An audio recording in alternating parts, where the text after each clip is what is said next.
सत्सङ्गत्वे निस्सङ्गत्वं निस्सङ्गत्वे निर्मोहत्वं निर्मोहत्वे निश्चलतत्वं निश्चलतत्वे जीवन्मुक्तिः पुनरपि जननं पुनरपि मरणं पुनरपि जननी जठरे शयनम् इह संसारे बहुदुस्तारे कृपया पारे पाहि मुरा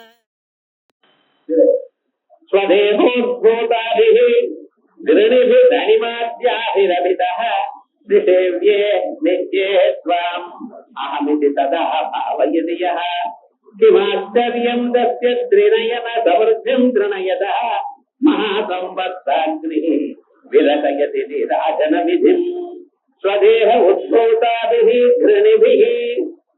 அம்பாளுடைய சரீரத்துல இருந்து சர்வதா சர்வகாலமா ஆயிரக்கணக்கான கிரணங்கள் வெளியில வந்துடும்.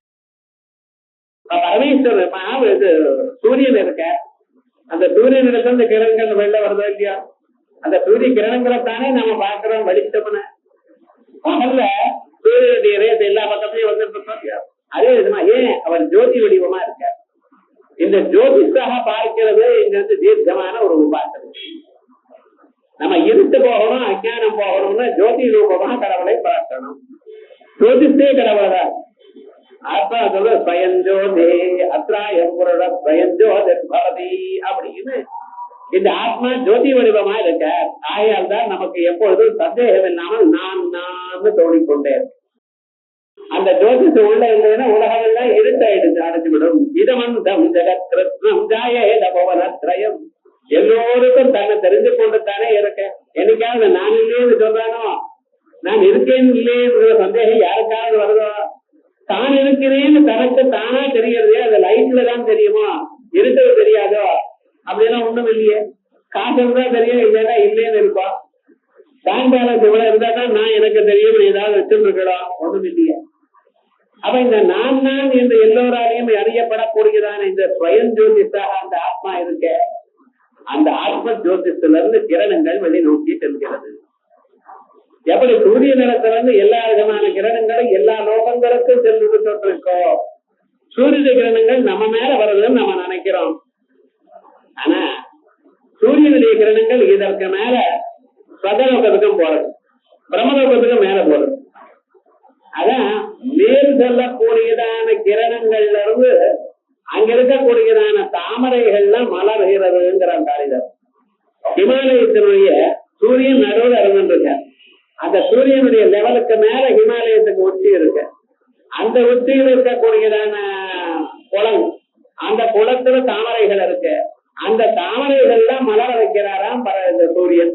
எப்படி மேல செல்லக்கூடியதான கிரணங்கள்னால் அப்படின்னு அந்த ஹிமாலயனுடைய உச்சி எவ்வளவு வசதியா இருக்குன்னு பாருங்க. அதே மாதிரியே அம்பாளுடைய சரீரத்துல இருந்து நிறைய கிரணங்கள் வருது. யாராவது அம்பாளுக்கு நமஸ்காரம் பண்ணினா அம்பாளுடைய கால் கட்டவர்கள் வந்து ஏற்படக்கூடியதான கிரணங்கள் அவ தலை வழியாக உள்ள போய் அவளுடைய இதயத்தில் இருக்கக்கூடியதான அறியாமையை போக்கடிக்கிறது.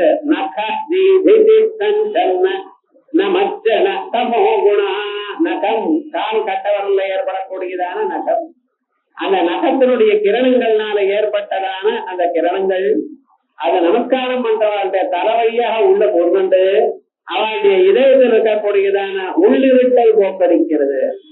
உள்ளிருட்ட சூரியனுடைய கிரணங்கள் ஒன்றும் போக்கடிக்கிறது, அது வெளியில இருக்கிறத போக்கும், அவ்வளவுதான். ஆனா நமக்குள்ள சேர்த்து வச்சிருக்கோம் ஆயிரக்கணக்கான வருஷங்கள் ஆயுதத்தை, அதையும் போக்கடிக்குமா? அதே போலயே நமஸ்காரம் பண்ணியது நம்ம தலையில இருக்கக்கூடியதான கெட்ட எழுத்தெல்லாம் இருக்க பட்சத்துல பிரம்மதேவன் நீ கஷ்டப்படணும் அவசரப்படணும் அப்படிங்கிறது அவைகளையெல்லாம் போக்கடிக்கிறாராம். கால் கட்டவரையினால லும்பந்து லலாடலிதானி துரக்ஷராணி தலையில எழுதுதான கெட்ட எழுத்தெல்லாம் தொடர்ச்சி எடுத்து விடுறாராம். அப்படி அம்பாளுக்கு நமஸ்காரம் பண்ணினா இப்படி பண்றதுன்னு சொல்றது அது என்ன? அம்பாளுடைய சரீரத்திலிருந்து வரக்கூடியதான கிரணங்கள். ஏன் சார் அந்த கிரணங்கள் வந்து கொண்டிருக்கு? அதுவா ஜோதி வடிவமா இருக்கிறது. தீபத்துல இருந்து கிரணங்கள் எல்லா பக்கத்திலையும் போறது. அதனால்தான் தீபத்தினுடைய ஒளியில எல்லாமும் தெரியுது. அது கிரணங்கள் போறது சார் அப்படின்னு நீங்க எப்படி சொல்றேன்னா பாக்கலையா? ரேட் ஆஃப் லைட் போறது நீங்க பார்த்தீங்களா? எப்படி சொல்றேன் அப்படின்னு நீங்க கேட்கலாம். அந்த கிரணங்கள் போகாத போனால் அங்கே இருக்கணும். ஏனால் எண்ணெய் எப்படி செலவாருது? அப்ப அந்த எண்ணெயானது திரிவரியாக வெளியில வந்து அந்த நுனிக்கு வந்து அந்த நுனியில் இருக்கக்கூடியதான ஜுவாலையாக மாறி அந்த ஜுவாலையாக இருக்கக்கூடியதான கிரணங்கள் அப்படி போறது. ஆகையால் சூக்ஷ்மமான கிரணங்கள் அது வழியாக பரமாணுக்கள் வெளியில போறது. இப்படி இந்த மாசு எண்ணெயானது கிரணங்களாக அணுக்களாக மாறி வெளியில போறது அப்படின்னு சொல்லியிருக்க சாஸ்திரங்கள்லாம். ஆகையால் அந்த ஜோதி வடிவமான கிரணங்கள் எல்லா பக்கத்திலையும் போறது. அந்த கிரணங்கள் ஸ்வதேகோத்பூதாபிஹி அணிபிஹி கிருணிபிஹி அணிமாத்யாபிஹி இந்த அணிமாதி அணிமா மகிமா கரிமா லகிமா பிராப்தி பிராகாமியம் ஈதித்வம் பதித்வம் அப்படி இதெல்லாம் முதல் ஆவரணத்திலே அம்பாளுக்கு பூஜை பண்ணிருக்க. இதுல மகிமாங்கிற தெய்வத்தை பூஜை பண்ணல. நீங்க அனிமா கரிமா லகிமா தான் பண்ற, மகிமாங்கிறத பூஜை பண்ணல. ஏன்னா இது மகிமையான மேல மேல ஆவரணத்துல வர போறது, அதனால பூஜை பண்ணல. இதெல்லாம் யாருக்கா கவனிச்சா எத்தோ பூ போட்டு ஏன் இப்படி சொல்லிட்டு இருக்க அப்படின்னு கேட்டேன்னா இந்த சக்திகள் எல்லாம் அம்பாளுடைய சரீரத்திலிருந்து வெளியில வருது. இதை யாரு பூஜை பண்றாளோ யார் நமஸ்காரம் பண்றாளோ அவளுக்கு இந்த கிரணங்கள்லாம் மேல விழுந்து அஷ்டைஸ்வரியத்தையும் கொடுக்க. இந்த அம்பாளை தியானம் பண்ணிருந்தேன் அஷ்டைஸ்வரியம் 8 விதமான ஐஸ்வர்யம் சதா சர்வ காலம் இவாளுக்கு இருக்கிறோம். அஷ்டைஸ்வரியம் காத்து மட்டும் இல்ல. இப்ப ஐஸ்வர்யம்னா காத்துன்னு நினைச்சிட்டு இருக்கா ஜனங்கள்லாம், அதுதான் ஐஸ்வர்யம். அது மட்டும் இல்ல, மனசு நிம்மதி, ஜனங்கள்லாம் நம்ம சொன்ன பேச்சு கேட்கறது, இவைகள்லாம் ஐஸ்வர்யத்தோட சேர்ந்து ஆள் பலம் ஆள் கட்டு பணக்கட்டு இப்படின்னு சொல்ற இடம் இதெல்லாம் தானா அத்தனைக்கும் மேல உங்க மனச சத்தங்கம் ஏற்படும். எப்போதுமே உங்களோட நல்லவாளுடைய சேர்க்கை ஏற்படும். இது ரொம்ப கஷ்டம். லோகத்துல மீதி எல்லாம் கிடைக்கலாம், சத்துகளோட தங்கம் கிடைக்கிறது கஷ்டம். ஏன்னா சத்துக்கள் உங்களோட இருக்க மாட்டாங்க, அவ பாட்டுக்கு அவ எங்க என்ன இருப்பா. நம்ம என்ன சத்துக்களை தேடி போகணும். யாரு சத்துன்னு அவன் தலையில எழுதலையே, யோ இன்னாருதான் சத்துன்னு தெரிஞ்சா வாங்க போன்னு போகலாம். ஒரு மனிதன் இல்லையே, அவ சத்து யாருன்னு நமக்கு தெரியாது. ஆனா அது எப்படி நம்ம கண்டுபிடிக்கிறது? அம்பாளை தியானம் பண்ணுங்க, சத்துக்களை தானா எங்க இருக்கா என்னன்னு தெரியாது. சத்துக்கள் சாதாரணமா தன்னை சத்துன்னு சொல்லிக்க மாட்டான். அவன் பாட்டுக்கு அவ காரியத்தில் இருந்துட்டு இருப்பா. ஆனா என்ன அடையாளம்னு அவர்கிட்ட போனோம்னு ஒரு 2 வார்த்தை பேசினா மனசுக்கு நிம்மதி ஏற்படும். அதான் சத்துக்க லட்சம். அவெல்லாம் நீங்க சத்துதானான்னு தெரியாது, இல்லைன்னு சொல்ல மாட்டேன். நீங்க என்ன பண்றது? ஏதோ நல்ல பூஜை பண்ணிட்டு அவ்வளவுதான், வேற ஒண்ணும் கிடையாது. ஆனா அந்த சத்துங்கிறது நமக்கு எப்படி தெரியும்? நம்ம போனா மனசுக்கு நிம்மதி ஏற்படும். அவரை பார்த்தா ரொம்ப பெரியவர் நல்லவர் அப்படிங்கிற ஒரு எண்ணம் ஏற்படும். யூனிவர்சலா இந்த எண்ணம் ஏற்படும். யாரோ ஒருத்தர் 2 பேர் பாதிகளை தவிர சாதாரணமாக எல்லோருக்குமே ஒரு நல்ல ஏற்படும். அப்படிப்பட்டதான சத்தங்கம் நமக்கு எப்படி கிடைக்கும்? அது ஒரு அர்த்தம். இவைகளுக்கு தான் இந்த ஸ்லோகத்தை படிக்கணும்.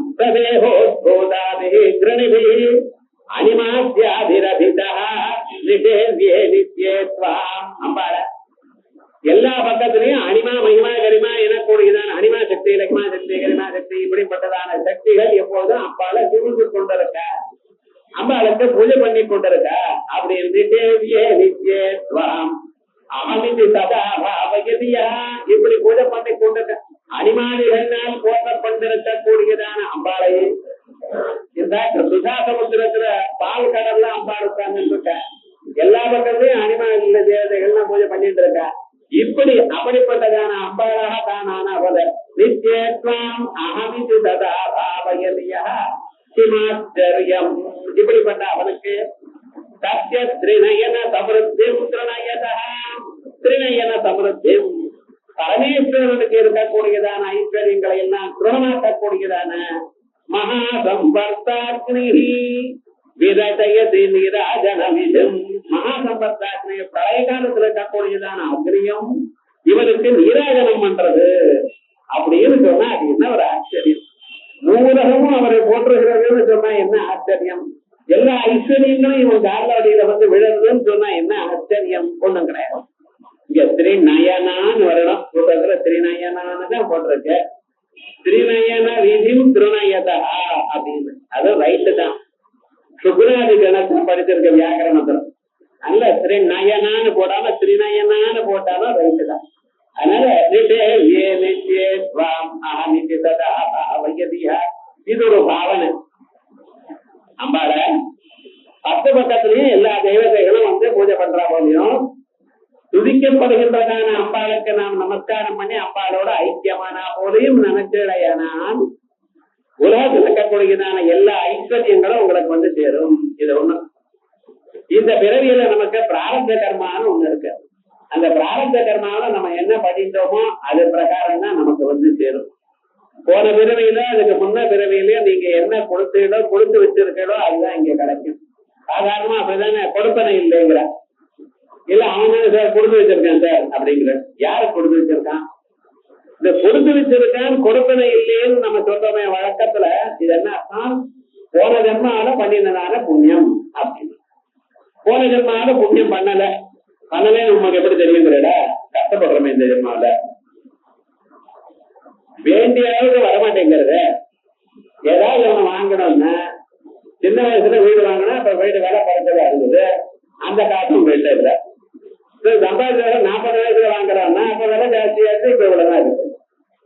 60 வயசுல வாங்கினா இப்ப வாங்கவே முடியாத நமக்கு ஒண்ணும் இல்லைங்கிறான். எந்த வயசுல நீங்க பாத்தீங்கன்னா இப்ப இருக்கிற காசு அன்னைக்கு இருந்தா இந்த வீடு வாங்கி இருக்கிறான்னு சொல்லு. அப்ப என்ன எப்பப்ப உங்களுக்கு வேணுமோ அப்பப்ப வேண்டிய அளவுக்கு காசு இல்லாம இருக்கு. இது சாதாரணமா எல்லாருமே இருக்கா கொடுக்குதான்னு இந்த வாரம் தான். காசை இல்லைன்னு சொல்லக்கூடாது. இருக்கு, வேண்டிய அளவுக்கு இல்ல, போதின அளவுக்கு இல்ல. இப்ப இது என்னன்னா இது போன ஜென்மாவில நம்ம அதுக்கு தகுந்ததாவது புண்ணியம் பண்ணல. சரி சார் புண்ணியம் பண்ணல. இப்ப என்ன பண்றது? இப்ப ஏதாவது சொல்லுங்களேன் நான் பண்றேனே. ஐயோ இப்ப ஒண்ணும் பண்ண முடியாது. இப்ப பண்ணிட்டீங்கன்னா இது ஜீவ வரிசையில அடுத்த பிறவைக்கு தான் வரும். அப்ப என்ன சார் லாபம்? நமக்கு இப்ப வேணும்னு. இதே போலதான் வித்யாரண்யான ஒரு மகாத்மா மகாலட்சுமி மந்திரத்தை வச்சு விஸ்தாரமா தபஸ் பண்ணிட்டாரு. விடாம 10 வருஷம் தபஸ் பண்ணினார். அம்பாள் பிரத்யட்சமான என்ன வேணும்னா நான் காசு வேணும்னு கேட்டார். அம்பாள் சொன்னாலா இந்த பிரிவில முடியாது, அடுத்த பிரிவில தரு. ஏன்னா இந்த பிரிவில போற ஜன்னால யாருக்கும் ஒரு சகாயம் பண்ணலப்பா. அதத்தகா வேண பவே தரித்திரா. 4 பேருக்கு ஒண்ணும் கொடுக்காச்சுனா நீ தரித்திரனா பிறந்திருக்க. ஆனா ஒண்ணு தரித்திர பாவேன கரோதி பாவம். 4 பேர் ரொம்ப பேர் தரித்திரமா இருக்கிறதா பாபத்தை பண்ணணுமா? பாப பிரபாவ புனரேவ தரித்திரா புனர்தரித்திர புனரேவ பாதி. இப்படி சூழல்ல மாட்டிட்டு இருப்பா. ஆனா ஏதோ ஒரு நல்ல காரியம் நீங்க தியானம் பண்ணிருக்கு பிரத்யட்சமான. ஆனா எனக்கு இந்த ஜென்மால உங்களுக்கு கொடுக்கறதுக்கு ரைட் இல்ல. ஆனா உங்களுக்கு நிறைய புண்ணியம் இருக்கு, அடுத்த பிறவில கொடுக்கறேன்னு அந்தர்தானம் ஆயிட்டாங்க. இப்ப என்ன சரி இந்த ஆறு விடவே அவரும் தபஸ் பண்ணிட்டே இருக்காரு, மறுபடியும் தபஸ் பண்ணிட்டே இருக்காரு. கொஞ்ச நாள் ஆச்சு சன்னியாசம் வாங்கிட்டாரு. அவர் சன்னியாசம் வாங்கிட்டு அம்பாள் எதிர்க்க உள்ள எவ்வளவு காசு வேணும் அவர் பார்த்தாரு. எப்ப வேணுமோ அப்ப நீங்க கொடுக்க மாட்டேன்ட்டு. நானே சன்னியாசம் வாங்கிட்ட பிறகு எனக்கு எதுக்கு காசு? வேண்டாம்னா தியானம் பண்ணிருக்கேன், இப்ப காசு கொடுக்கறது இல்லை. வேண்டாம் போங்கன்னார். அந்த அம்மா சொன்னார் வேண்டாம் போங்கன்னு நடக்காது. நீங்களும் புண்ணியம் பண்ணிவிட்டேன், தபசு பண்ணிவிட்டேன், கொடுத்துதானே ஆகணும்னா வேற வழி இல்ல. எங்க கொடுக்கறது எப்படி கொடுக்கறதுன்னு கேட்டான். இவன் நான் சன்னியாசம் வாங்கிட்டேமா, சன்னியாசம் வாங்கிட்டு தியாகம் பண்ணறதே மறுபடியும் கேட்கிறேன். நான் இப்ப பெற்றுக்கொள்ள முடியாது. நீங்க பெற்றுக்கொள்ள முடியாதுன்னு நான் கூட்டாக இருக்க முடியாது. என்ன பண்றேன்? அதனால புண்ணியம் பண்ணாலும் கஷ்டம்னு. அப்ப என்ன பண்றதுன்னு அவர் சொன்னாரா, நான் வேண்டிய சமயத்துல இந்த பிறவியில எப்ப வேணுமோ அப்ப கேட்டுக்கிறேன், அப்ப கொடுத்தோம் அப்படின்னு. ஹரிராயர் புத்தராயர் 2 பேர். அவ 2 பேரும் விஜயநகர சாம்ராஜ்யத்தை எஸ்டாப்ளிஷ் பண்றதுக்காக உண்டு. அப்ப அவ 2 பேரும் இவர்கிட்ட வந்து நமஸ்காரம் பண்ணி இது போல அது பண்ணணும், ராஜ்யத்தை விருத்தி பண்ணணும், அனுகிரகம் பண்றேன். என்னன்னு இன்னைக்கு சாயங்காலம் 3 மணில இருந்து 4 மணி வரைக்கும் ஊர்ல முழுக்க தங்கமாக மழை கொட்டுறா போல பண்றேன். யாராரு வீட்டுல வருதோ அவளுக்கு அதை எடுத்துக்கூடாது. திருவிலையும் பப்ளிக் பிளேசஸ்ல விழுதெல்லாம் அரசாங்கத்துக்கு சேர்ந்து போட்டோம். அப்படின்னு தண்டோட போட்டு கரெக்டா 3 மணிக்கு தங்கமா விழுந்துடலாம். 1 மணி நேரம் தங்க மழை பொழிஞ்சது. அப்ப அந்த ராஜா ரொம்ப பணக்காரனா ஆச்சு, அப்படி ரொம்ப போஷங்கள்லாம் ரொம்ப போச்சு அப்படின்னு சொல்ற. அப்படி சில சந்தர்ப்பங்கள்ல நமக்கு எப்ப வேணுமோ அப்ப வராமல், எப்ப வேண்டாமோ அப்ப நமக்கு வறுமையானால் அதனால மனுஷனுக்கு லாபம் வராது, மனசுக்கு சந்தோஷம் வராது. அப்படிப்பட்டதான கர்மா இவனுடைய பிராரத்தத்துல இல்லைன்னாலும் நம்ம அனுபவிக்கிறதுக்கு என்ன பண்றது, கஷ்டப்பட்டுதான் இருக்கணுமா அப்படின்னா அப்படி இல்லை. இந்த ஸ்லோகத்தை வாசிச்சோமையானால் அந்தந்த சந்தர்ப்பத்துல உங்களுக்கு எவ்வளவு வேணுமோ அதை விட அதிகமா வருமா. அதனால ஸ்வதேஹோ ஸ்வதேஹ உத்பூதாபிஹி, அம்பாளுடைய சரீரத்திலிருந்து வந்ததான கிரணங்களோட அந்த கிரணங்களையும் அந்த அனிமாதி சக்திகளையும் சேர்ந்து அம்பாள அந்த சக்திகள் உபாசிக்கிறதா நினைச்சுண்டு அப்படிப்பட்டதாக அம்பாளாக நாம் மாறினதாக அம்பாளை உபாசனம் பண்ணுவாரையான அத்திமாச்சரியம் மகாசம்பர்த்தாக்னி. இந்த மகாசம்பர்த்தாக்னிய பழைய காலத்துல இருக்கக்கூடியதான அக்னியானது அவருக்கு நீராஜனம் பண்றது அப்படின்னா எல்லா அத்தனை தெய்வங்களும் எத்தனை உயர்ந்ததான பதார்த்தங்களும் இவருக்கு அரங்கிருக்கு, இவருக்கு எல்லாத்தையும் கொடுக்கிறது எனக்கூடிய ஒரு ஆச்சரியமும் இல்லை. அப்படின்னு அனுமானிகளினால சேவிக்கப்படுகின்றதான அம்பாளை நம்ம ஆச்சாரம் பண்ணணும். அம்பாளுக்கு நீங்க நமஸ்காரம் பண்ணீங்கன்னா உங்களுக்கு 100 பேர் நமஸ்காரம்.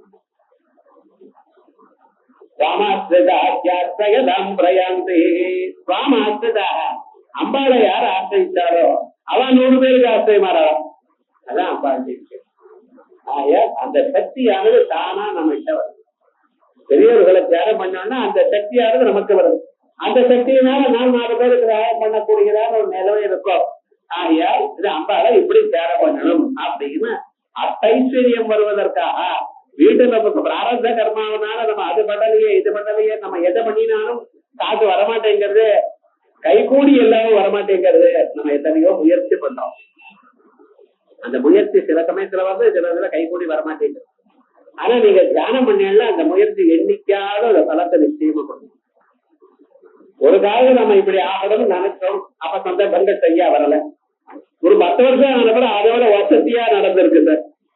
அன்னைக்கு நடக்கல, அம்பாளை தியானம் விட்டு விட்டு அம்பாள் பாக்குறா எந்த சமயத்துல உங்களுக்கு கொடுத்தா நல்லா இருக்குமோ அந்த சமயத்துல அது கொடுத்துருக்க. எது வேணும்னு நினைச்சதோ அதை விட உயர்ந்ததான ஒரு பதார்த்தத்தை கொடுத்துருக்க. நான் அப்ப நினைச்சதே அப்ப உங்களுக்கு கொடுக்க முடியல, நீங்க சீரியஸா தியானம் பண்ணல, அப்பா அதுக்கு நமஸ்காரம் பண்ணிட்டேன் பாத்துட்டு இருக்கா. ஒரு சமயத்துல உங்களுக்கு கொடுத்துட்டேன், அது எப்படி உங்களுக்கு வேண்டாத சமயத்துல இன்னும் அதை எதிர்பார்த்து கொண்டே இருக்கு. அந்த எதிர்பார்க்கிற சமயத்துல நீங்க எதை எதிர்பார்க்கிறீங்களோ அதை விட அதிகமா கொடுக்குற. அது அப்படி கேட்டோம்.